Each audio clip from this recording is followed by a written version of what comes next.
Hello everyone, nice to see you again. Today I'll talk about a very interesting topic, the missing piece of the puzzle of the origin of COVID-19 or the CCP virus. I'll present a unique view or perspective about not only the origin of the CCP virus, but also how the virus spread from bat to human, so stay tuned.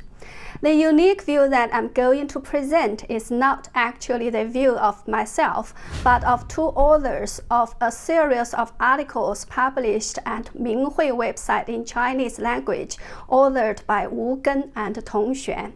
Minghui website is the official website of Falun Gong. Falun Gong, by the way, is an ancient Chinese spiritual discipline in the Buddhist tradition. It consists of moral teachings, a meditation, and 4 gentle exercises to improve health and energy levels. Its core values are truthfulness, compassion, and tolerance. In the past 21 years, it has been ruthlessly persecuted by the Chinese Communist Party, the CCP. Usually, Falun Gong's website only publishes articles related to the persecution or the practice of Falun Gong itself. It's very rare that an article unrelated to the practice or the persecution appears on Minghui's website. That's why this series of articles drew my attention.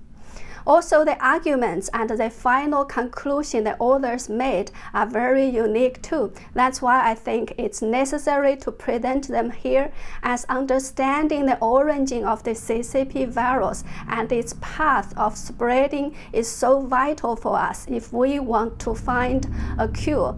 That's why we cannot ignore any reasonable arguments or theories.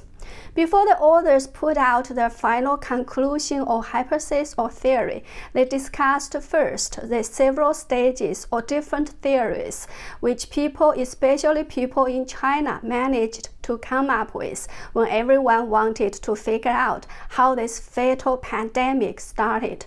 I'll only talk about a few here. Theory 1. Wet market. The claim that the virus came from the South China seafood market was the first theory put out there by the CCP. This claim was soon deemed as invalid, as many initial patients had not been to the market at all. Theory 2. Bioweapon produced by the US to target Chinese people. When we mention conspiracy theory now, many people might think that it refers to the theory that the virus is a bioweapon created by the CCP. Actually, the first conspiracy theory emerging after the outbreak is one that claims the virus was a bioweapon produced by the US to target Chinese people. China's military website Xilu published a very long article on January 26 with the title 4 key proteins of COVID-19 have been replaced, which can precisely target Chinese. The main arguments of this article are that the US has been collecting blood and DNA samples of Chinese people to develop bioweapons that can especially target Chinese. It mentions that 4 key proteins in the CCP virus were replaced so that the virus can have strong ability to infect humans, etc. Of course, everyone would laugh at the theory now, as so many or much more non-Chinese were infected and killed by the CCP virus. But that was the theory once put out there by a Chinese military website, although that article was taken down later. Now, theory 3, leaked from the lab. On February 2nd, a scholar called himself or herself Dr. Wu Xiaohua published a WeChat post saying that the management of some labs in China is very poor. Animals that have been used in experiments are not dealt with properly. Sometimes they are discarded carelessly. Sometimes they are sold as wild animals. Sometimes they are taken back home and kept as pets. Sometimes they are even eaten by researchers and students. Theory 4, leaked from the P3 lab of Wuhan CDC. On February 16th, a paper published at ResearchGate by 2 Chinese scientists claims that the virus was probably leaked from the lab of Wuhan CDC, which is only 480 meters away from the wet market. But that paper was soon taken down. Theory 5. Virus comes from bat, not man-made. On January 23rd, the day when Wuhan was suddenly locked down, Shi Zhenli, a virologist at Wuhan Institute of Virology, who is very well known now, published a preprint paper in New England Journal of Medicine. The paper says that this new coronavirus shows 96.2% of whole genome identity to a virus called bat-cov RATG13, which was detected in horseshoe bats in Yunnan province in China and kept by Shi Zhenli's team. Since then, it was commonly accepted that the bats in the caves in Yunnan are the common reservoirs for both SARS and COVID-19. Theory 6. Pangolins are the intermediate host. After locking bats as the source of the CCP virus, looking for an intermediate host became a major task for scientists in China. They tested 4,000 samples from all sorts of livestock and seafood without finding out anything. Then, on February 7th, South China Agricultural University in Guangzhou suddenly announced that it had found a coronavirus in pangolins that is 99% identical with the CCP virus. So pangolins are the intermediate hosts. The university held a press conference on the same day to announce this most important discovery, with CCP's official media outlets all celebrating that we found it finally. However, the celebration didn't last long, as people soon found that there were too many deadly loopholes with this finding, including 1. The sample they tested did not come from Wuhan, but from certain specific organizations, and the quantity was very small. 2. The tested samples were from sick pangolins. Usually hosts of viruses won't get sick themselves. That's the reason why they can spread the viruses widely. 3. The university had not had the research paper ready yet, but held a premature press conference to announce their findings first. 4. Chinese pangolins have almost died out, and the pangolins Chinese people are consuming now are mostly smuggled into China from Southeast Asian countries. How could the virus in the bat cave in Yunnan province travel all the way to Southeast Asian countries? Also, most bats in China don't migrate at all. Instead, they hibernate in their caves in winter. Because of these deadly loopholes, this theory soon died out. Now, Theory 7, man-made killer. Experts who proposed a man-made theory mainly based their hypothesis on 2 pieces of evidence. 1. The external CS protein of the CCP virus has a specific amino acid insertion, and this looks like traces left behind by recombination techniques. 2. The CCP virus appeared to have a gene sequence that closely resembles an artificial shuttle vector, which is P-shuttle-SN vector, a sequence that should not exist in nature. By the way, the scientist who made this claim is Dr. James Lyons Wheeler, a senior research scientist at the University of Pittsburgh.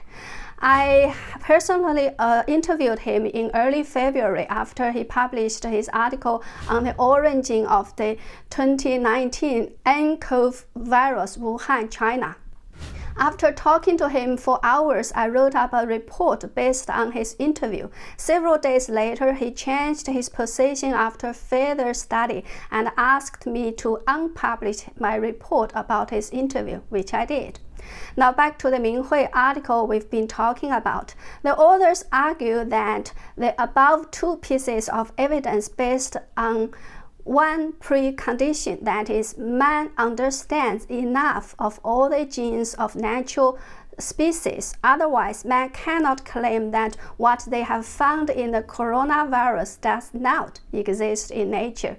That is to say, because we don't know all about what does exist in nature, we cannot claim that what we found in the coronavirus is unnatural or man-made.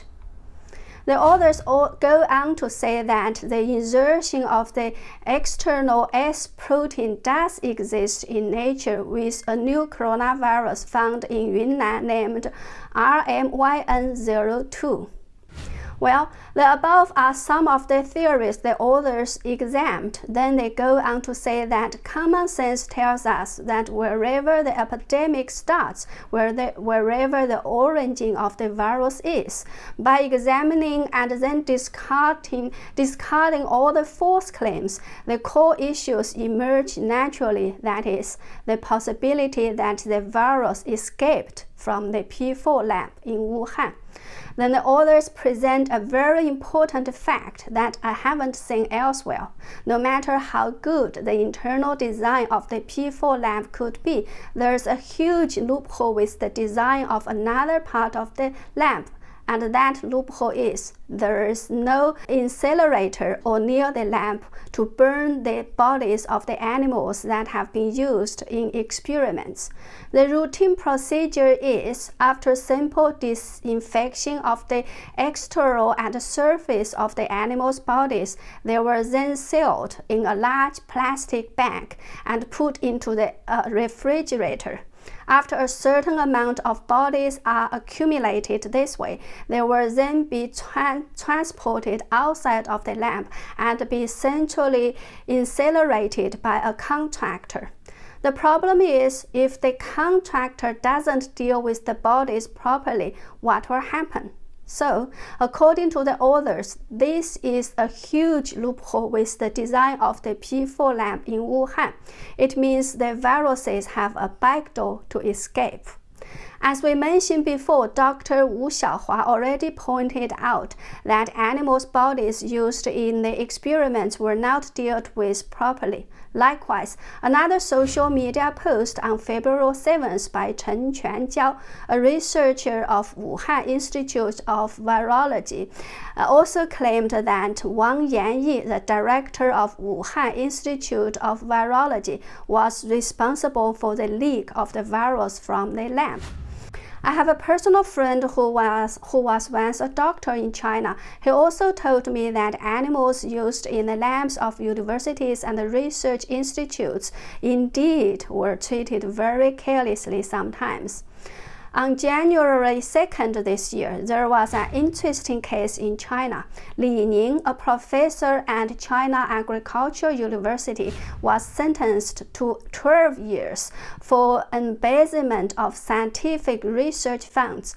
According to the judgment, Li Ning illegally gained about 11 million yuan, or $1.44 million US dollars by selling animals and milk used in scientific experiments to the market. The authors of the Minghui article say that Li Ning's case is not an isolated one. It reflects a systematic problem with management of labs in China. The contractors can profit a lot if, on the one hand, they are paid for the disposal of the animals' bodies, and on the other hand, they can make more money by selling the animals instead of burning or destroying them. Therefore, the authors ask, would Wuhan Institute of Virology dare to disclose information of their contractors who are dealing with the disposal of animals' bodies? Who are they? Are there any proper contract management and supervision systems and records of the contractors' works? Can those be disclosed? If the Wuhan Institute of Virology dares not to disclose this, there must be problems. And the authors ultimately argue, even if they do have a perfect management system and nothing went wrong with the animals' bodies, there is still another loophole that nobody would have imagined or could have been prevented whatsoever. What is that loophole? It is the possibility that Shi Zhenli and her team members could get infected by viruses in the bats during their studies. In a speech made in June 2018, Shi Zhenli said, although bats carry many viruses, their chances of directly infecting people are actually very small. Only at what point do we increase our protection? Usually it's when there are too many bats in the cave. You got in there and there are a lot of dust droplets and we don't feel too good after we inhale them into our lungs. So we add some protection. Most of the time we just take some simple protection measures and it's okay. If we check the photos of Shi Zhenli's team working with the bats, we can see that they had little protection. Sometimes they had gloves, sometimes they didn't. In an interview with CCTV, China Central Television in 2017, a researcher named Cui Jie said that the bats could bite them even when they did wear gloves, and it felt like being pierced by needles when bitten by the bat. According to the CCTV report, Shi Zhenli's team would also inject rabies vaccines in advance to protect themselves. The authors of the Minghui article ask, how many viruses have entered the researchers' bodies after they were bitten by a bat that carried over a dozen different viruses? How could those viruses recombine and mutate themselves in the bodies of their new hosts? Nobody can predict. Therefore, the authors argue that Shi Zhenli's team could have become the first-generation intermediate host for the ancestor of the CCP virus. Nobody could have imagined or stopped it. The authors say the viruses that infected Shi Zhenli's team could be non-fatal ones. They didn't cause people to become sick. However, after reproducing and mutating themselves, they could become killer viruses.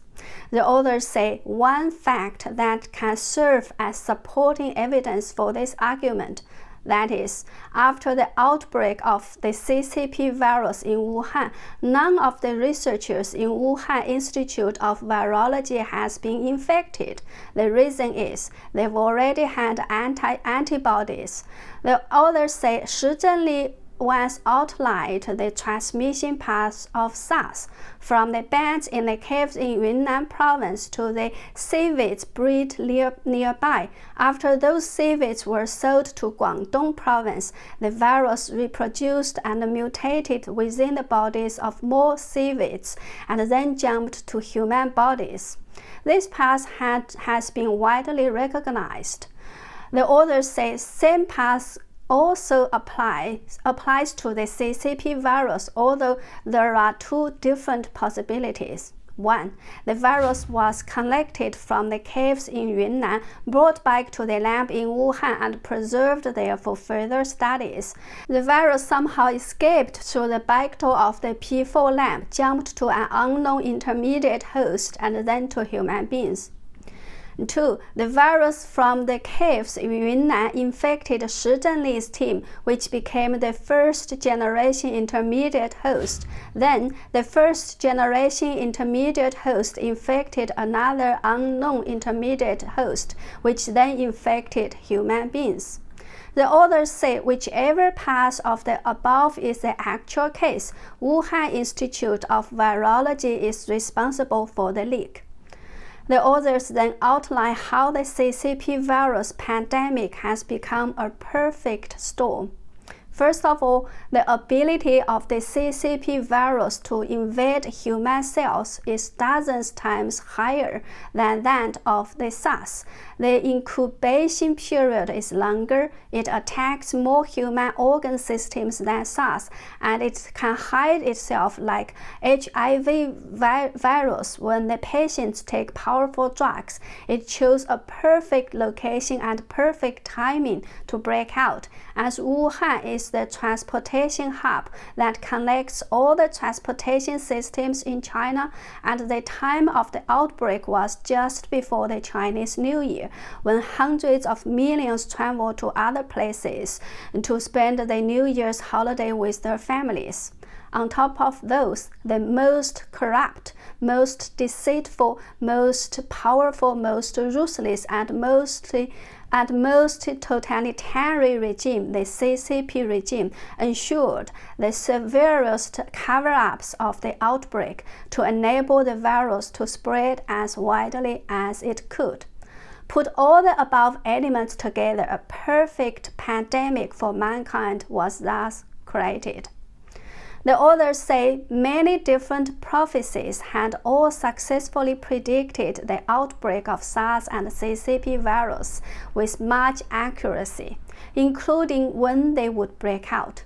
Many prophets also predicted that humankind would encounter 3 mass waves of pandemic, and the current one is only the second, and the third could be more dreadful and deadly if human beings are not awakened by the second one.